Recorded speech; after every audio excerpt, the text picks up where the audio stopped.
Hello viewers, இது உங்கள் beauty garden. இந்த வீடியோவில் ஒரு சின்ன அறுவடையை பார்க்கலாம். மல்லிகைப்பூ நிறைய பூத்துருக்கு. இப்போ அதெல்லாம் எடுத்துக்கலாம். செடி பாருங்கள் எந்த அளவு வளர்ந்துருக்குன்னு. இதுக்கு நான் கரெக்டாக உரம் கொடுத்துட்டு வரேன். அதனால தான் இந்த சீசன்லேயும் நிறைய மல்லி கொடுக்குது. பெரிய டப்பில் வச்சுருக்கேன். ஒரு 5-6 செடி வச்சுருக்கேன். வாரம் இதுக்கு தொழு உரம் கொடுத்துருவேன். வாரம் ஒரு முறை ஃபெர்டிலைசரும் தெளித்து விட்டுருவேன். நிறைய பூ இருக்குது பாருங்கள். பூத்து முடிஞ்ச பிறகு நம்ம கிளைகள் எல்லாம் ப்ரூம் பண்ணி விடணும். அதுதான் மல்லி பூக்கிறதுக்கு முக்கியமான காரணமாக இருக்கும். வெண்டைக்காய், பருமன் வெண்டை ஒன்று இருக்குது, எடுத்துக்கலாம். கொஞ்சம் முத்தலாக இருக்குது, எடுத்துருவோம். ஒரு கையில் வீடியோ எடுத்துகிட்ருக்கறனால எனக்கு ஒரு கையால் எடுக்க முடியல. கொஞ்சம் முத்தலாயிடுச்சு வேறு. இது யானை தந்த வெண்டை. இதுலேயும் ஒரு 2 காய் இருக்குது, இதையும் எடுத்துக்கலாம். அடிக்கிளையிலிருந்து காய்ச்சிருக்கு. இந்த வெண்டை ஒரு 4 வெண்டை போட்டால் போதும், ஒரு பொரியல் ஆகிடும். ரொம்ப கொழகொழப்பு தன்மையும் இதில் இல்லை. இதிலேருந்து ஒரே ஒரு காய் மட்டும் நம்ம எடுத்துக்கலாம்.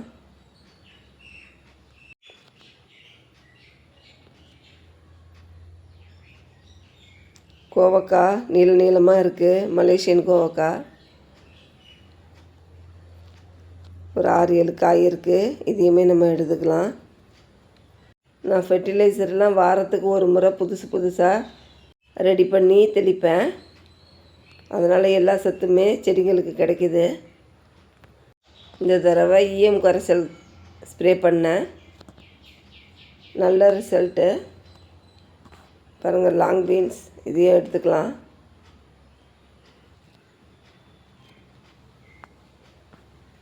ஒரு அடிக்கு மேலே இது வளருதுங்க. வாரத்துக்கு 2 முறை நம்மளுக்கு அறுவடை கிடைக்கிது.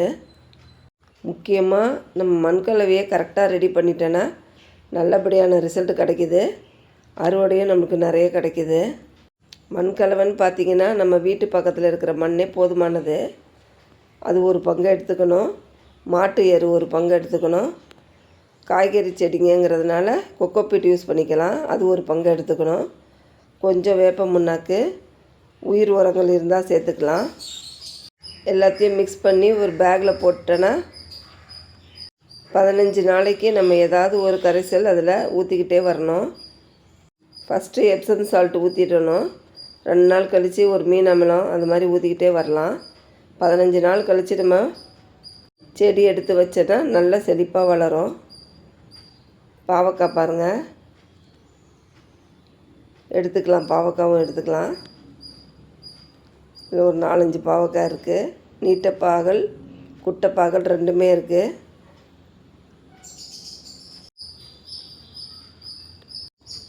பாகக்காயும் நம்மளுக்கு குறைவில்லாமல் கிடைக்கிது. வாரத்துக்கு 2 முறை நான் அறுவடை எடுத்துட்றேன்.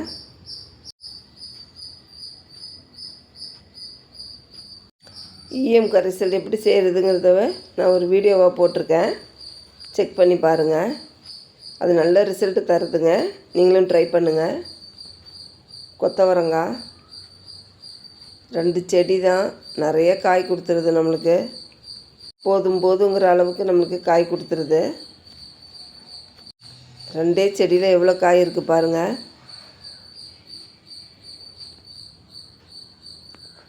5 அடி 6 அடிக்கு மேலே உயரமாக வளர்ந்துருச்சு இந்த செடி. எல்லாத்தையுமே நம்ம எடுத்துக்கலாம். இது எனக்கு ஒரு சிஸ்டர் தான் விதை கொடுத்தாங்க. ஹைப்ரிட் செடி மாதிரி தான் இருக்குது, இருந்தாலுமே கொத்தாக காய்க்குது. இப்போ எல்லாத்தையுமே நம்ம எடுத்துக்கலாம்.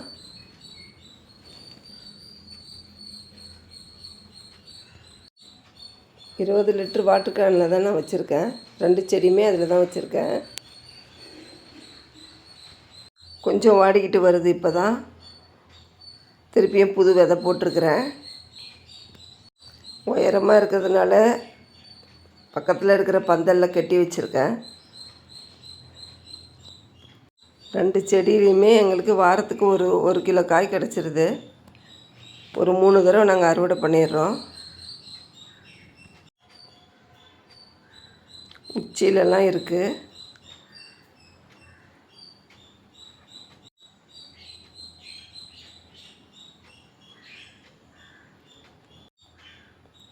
இது இன்னொரு செடி.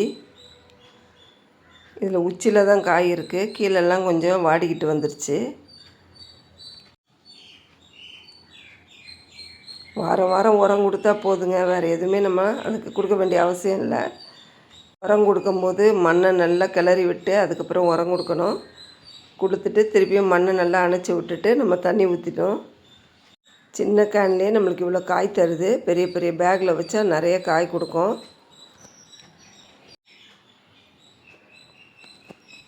இதனுடைய சீட்ஸ் இருக்குது. யாருக்காச்சும் வேணும்னா கமெண்ட் பாக்ஸில் சொல்லுங்கள், நான் அனுப்பித்தர்றேன்.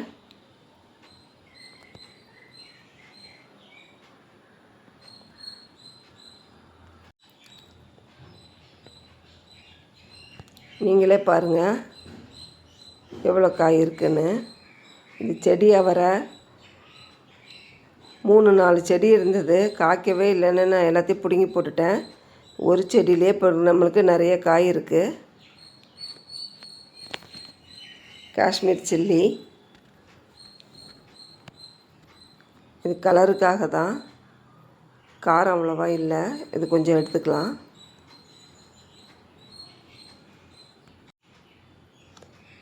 மிளகாய் செடிக்கு மட்டும் நான் மாதத்தில் 2 தடவை தேன் கரைசல் கொடுத்துருவேன். நல்ல ரிசல்ட். அதில் பாருங்கள் எவ்வளோ கொத்து கொத்தாக இருக்குன்னு. நல்ல பெரிய பெரிய மிளகாவாகவும் இருக்குது. பழம் மட்டும் நம்ம இப்போ எடுத்துக்கலாம்.